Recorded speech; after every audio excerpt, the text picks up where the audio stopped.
আসি মা, ভালোভাবে থাকবে আর ঠাম্মিকে কিন্তু একদম বিরক্ত করবে না। ঠিক আছে মা। অভিক, আমি বেরোলাম, তুমি এসো।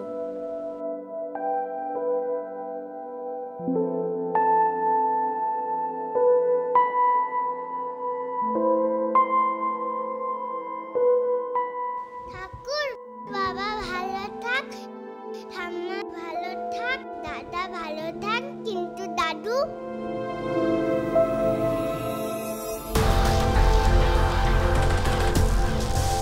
কি ব্যাপার তনয় মা, তুমি ভগবানের কাছে সবাই ভালো থাক বললে অথচ দাদুর ব্যাপারে থেমে গেলে কেন? কিন্তু বাবা আমি কিছু করিনি। বাবা আমি সবার নামে বললাম, কিন্তু দাদুরটাতে থেমে গেলাম।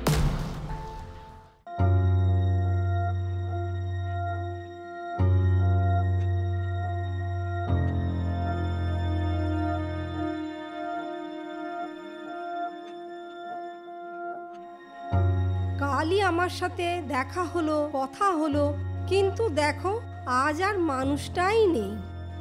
সত্যি আজকাল কখন যে কার কি হয়ে যায় বলা খুব মুশকিল। অভিক, তাহলে আমরা এখন আসি। মন খারাপ করো না, আমরা তোমার সাথে আছি।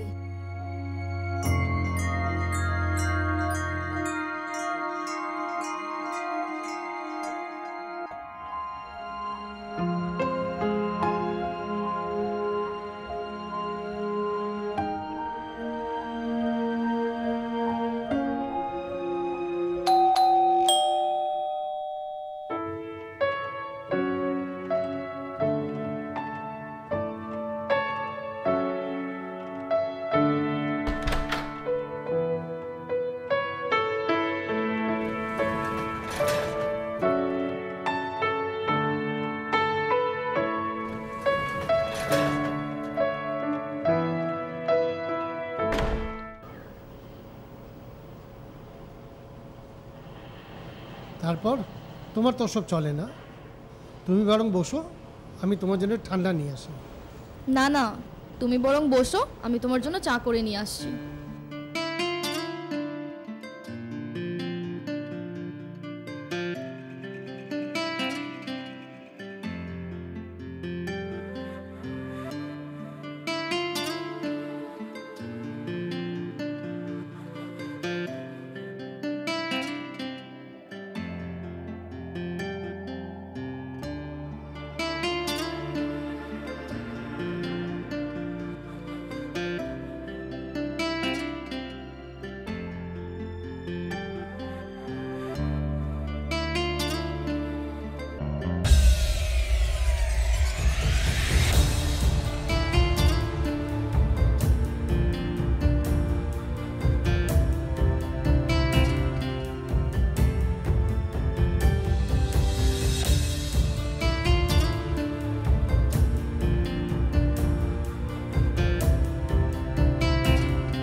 কি ব্যাপার, আজ এত তাড়াতাড়ি উঠে গেলে?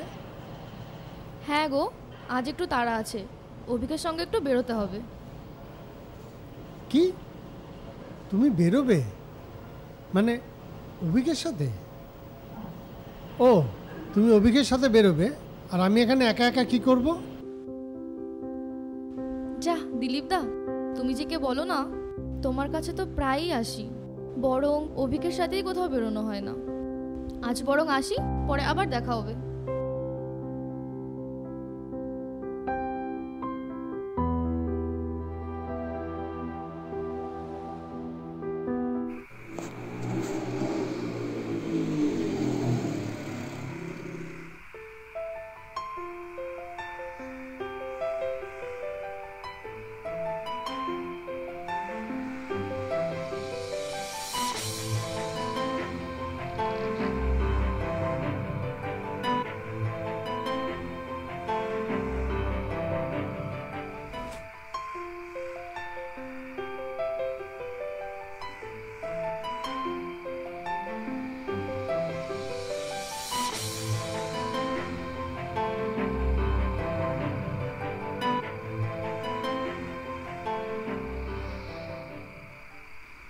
যে শাড়িটা কিনলাম তুমি বাধা দিচ্ছিলে, শাড়িটা কেমন হয়েছে? আরে হ্যাঁ হ্যাঁ ঠিক আছে, চলো এবার।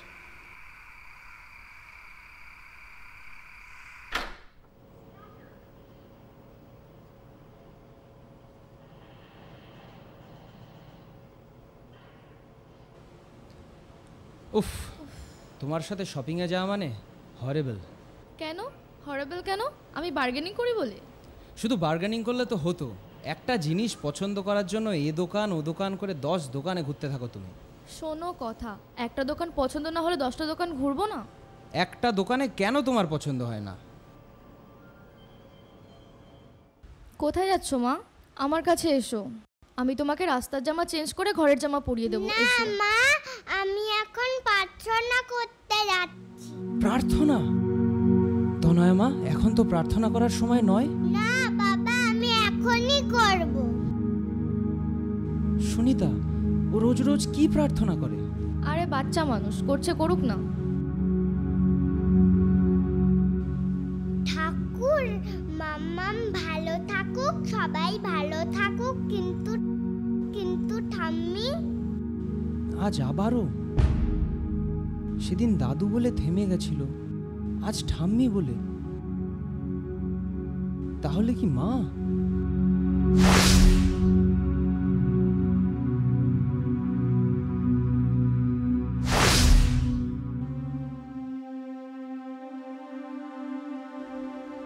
সেদিন বাবা আর আজ মা, দুজনেই চলে গেলেন। দুবারই মেয়ে ওদের নাম বলতে গিয়ে হোঁচট খেলো। তবে কি তনয়া ভবিষ্যৎ জানতে পারে? কিন্তু সেটা কি করে সম্ভব? এইটুকু মেয়ে ভবিষ্যতের ব্যাপারে কি বা জানে? আমাকে মেয়ের এই ব্যাপারটা ফলো করতে লাগবে।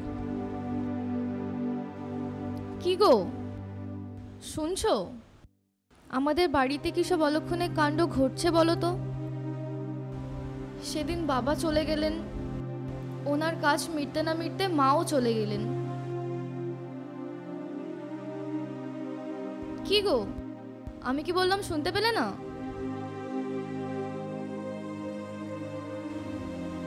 কি গো শুনছো? তুমি কি কিছু ভাবছো? না না, কিছু না কিছু না। তুমি জানো কি বলছিলে? বলবে না?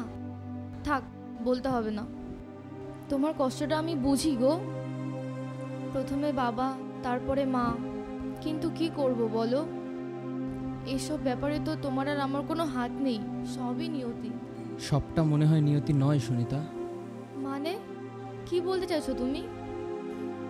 মানে আমি, যাকে তুমি জানো কি বলছিলে? বলছি ঠাকুরমশাইকে বাড়িতে ডাকি, মায়ের কাজের ব্যাপারে তো কথা বলতে হবে। হ্যাঁ ডাকো, ডাকতে তো হবেই। মায়ের কাজে আমি কোনো ত্রুটি রাখতে চাই না।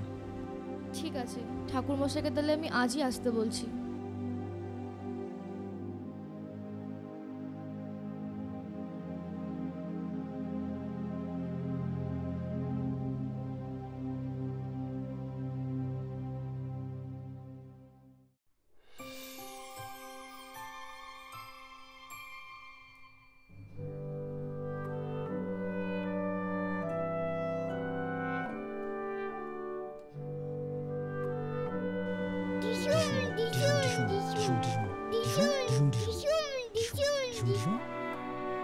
তনয়া মা, কোথায় যাচ্ছ? বাবা, আমি এখন প্রার্থনা করতে? ঠাকুর মা ভালো থাক, সবাই ভালো থাক, কিন্তু কিন্তু বাবা।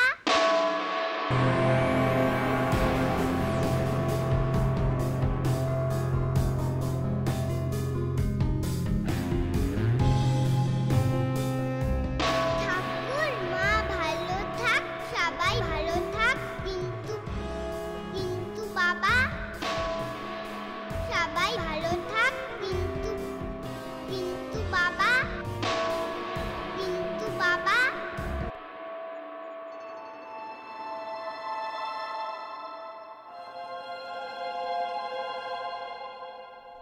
আরে অভিক, তুই কি ব্যাপার?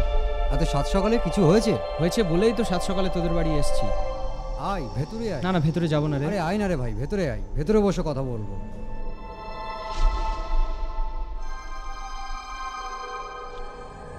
আয় বস বস, এখানে বস। এবার বল কি হয়েছে।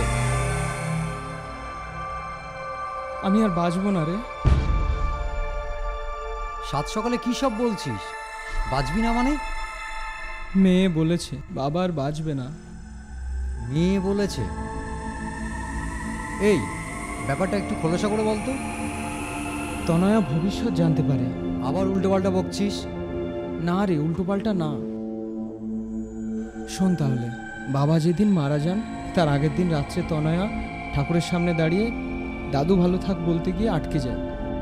মার ক্ষেত্রেও সেম, ভালো থাক বলতে গিয়ে আটকে যায়। পরের দিনই মা মারা যায়।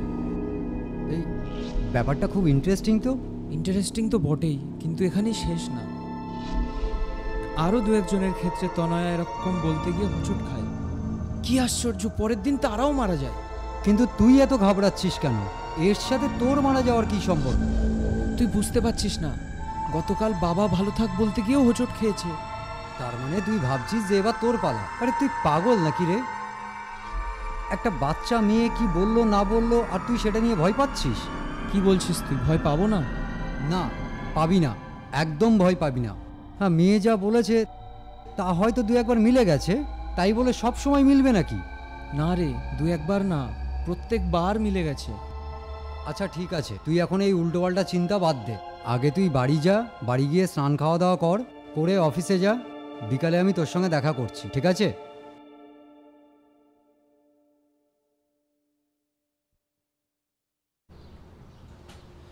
ধুর, ভালো লাগছে না। অফিসে হাফ ছুটি নিয়ে চলে এলাম, আর কতক্ষণ বা বাঁচবো? একটু বাদেই তো আমি শেষ। গলার কাছে কেমন যেন একটা কষ্ট দলা পাকিয়ে রয়েছে। নিঃশ্বাসটা মাঝে মাঝেই আটকে যাচ্ছে। একেই কি বলে মৃত্যু যন্ত্রণা?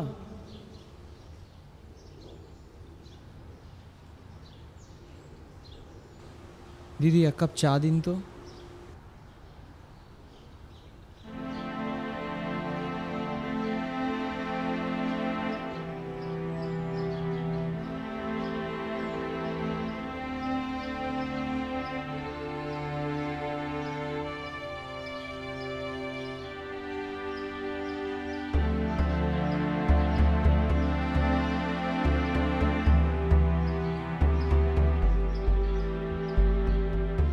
কিন্তু বাবা, তু বাবা, তু বাবা, কিন্তু বাবা।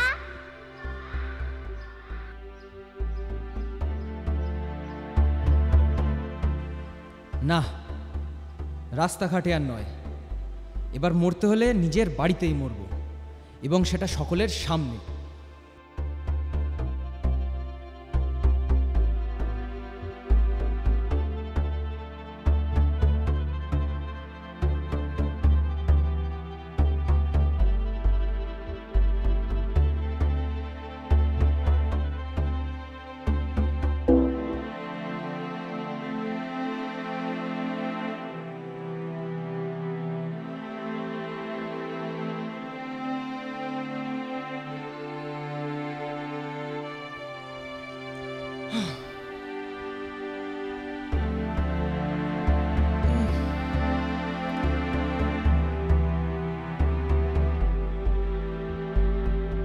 এই যে, কোথায় ছিলে আজ সারাদিন? আর ফোনটাকেও সুইচ অফ করে রেখেছো। তুমি জানো আজ কি কাণ্ড হয়েছে? পাশের বাড়ির দিলীপ দা, সুস্থ মানুষটা, বলা নেই কওয়া নেই, আজ দুপুরেই মারা গেলেন। কি? কে মারা গেছে? দিলীপ দা? হ্যাঁ,